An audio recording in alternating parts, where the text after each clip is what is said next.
Yeah, bushfires galore down here. We're talking about 60, 70 metre flame height. 60, 70 metre flame height. Fire crews on both sides of the country have been battling major blazes that burn dangerously close to properties.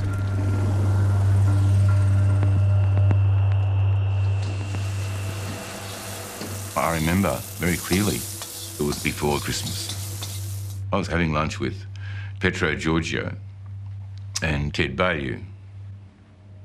Ted's sense of humour is quite weird. Petro's can be worse, and I never know whether they're trying to fix me up or something's really going on. Petro said, "Oh, Morrison's taking a holiday to Hawaii." I said, "Petro, you're not going to get me. Sorry, you're not going to get me." Ted says, "Yeah, well, he's hopped on a Jetstar." And I said, "Righto, you two, enough. Number one, half of Australia's on fire. He wouldn't be going to Hawaii. Two, no Prime Minister of this country flies Jetstar. Doesn't happen. So cut the bullshit, boys. I've had enough. You've had your joke. Now let's get on with the show." And then Ted gets his phone, turns around, hands it over to me and says, "Look."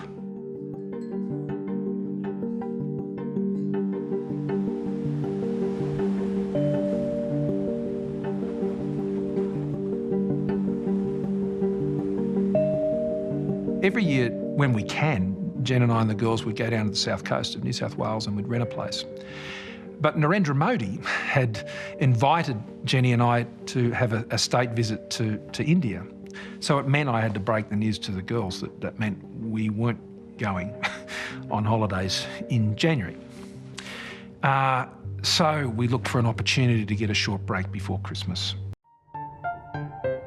Prime Minister Scott Morrison is getting hammered tonight for quietly going on a holiday. Prime Minister's office is yet to confirm Mr Morrison's current whereabouts.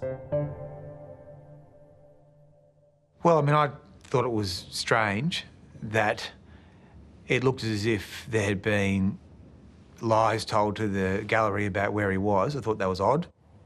Well, as Prime Minister, you don't blame your staff. Some of those issues just were clunky in their handling.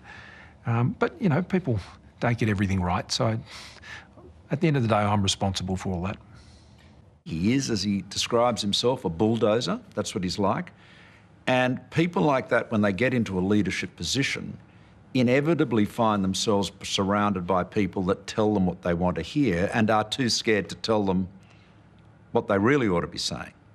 I mean, if I'd said to Sally Cray, "Lucy and I are going off to Hawaii for a holiday," she would have said, "Are you out of your mind?" As relentless bushfires and heatwaves stretched throughout summer, photos have emerged of Australian tourists claiming to have bumped into Prime Minister Scott Morrison holidaying in Hawaii. If you're Prime Minister and you're on holidays and the country's burning, you get on a plane and come back. No ifs, buts or maybes. I was gobsmacked.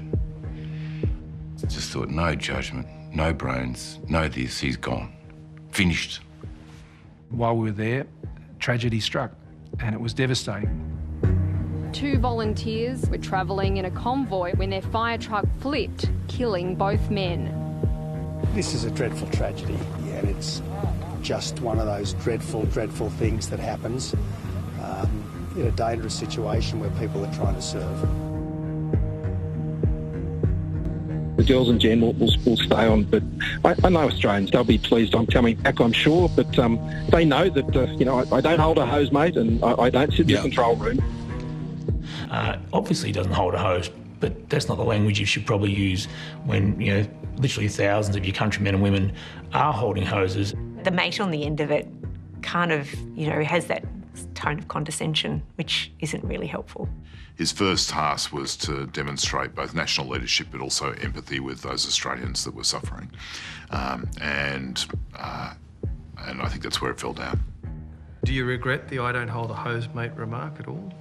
Well, yes, in terms of how it was taken, and it was, I think everything that I was saying at the time was being weaponised.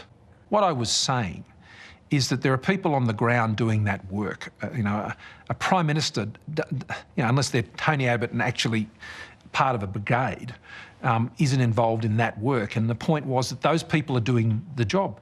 And so it was a poor choice of words, but equally it was manipulated and taken advantage of for political advantage.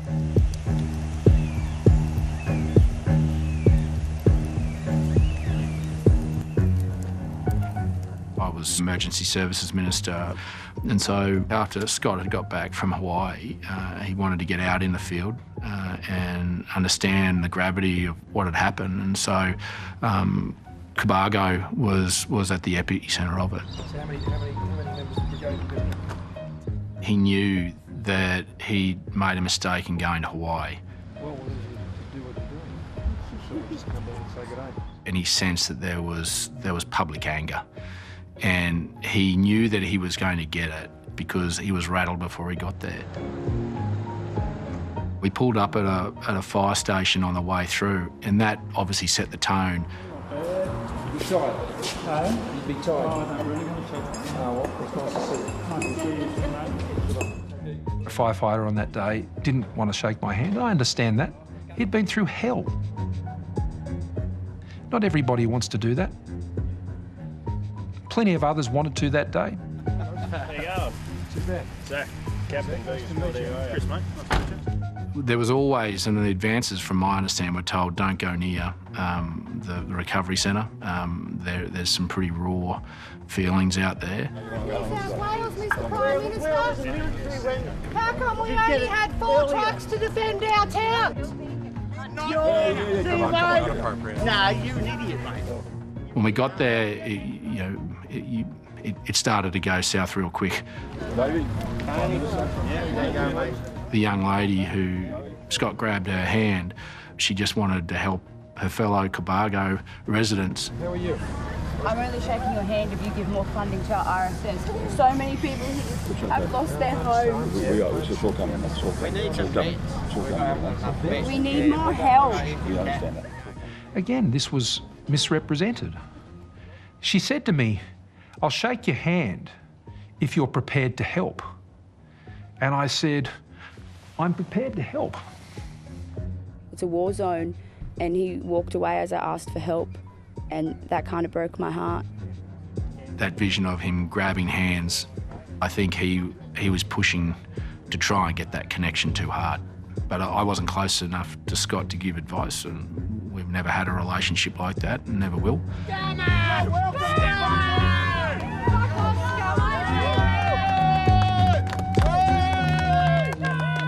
It transcended into an ugly incident, and he was whisked away, and I went in another car, and I just remember getting back to the airport in Merimbula, and he could sense what had just happened.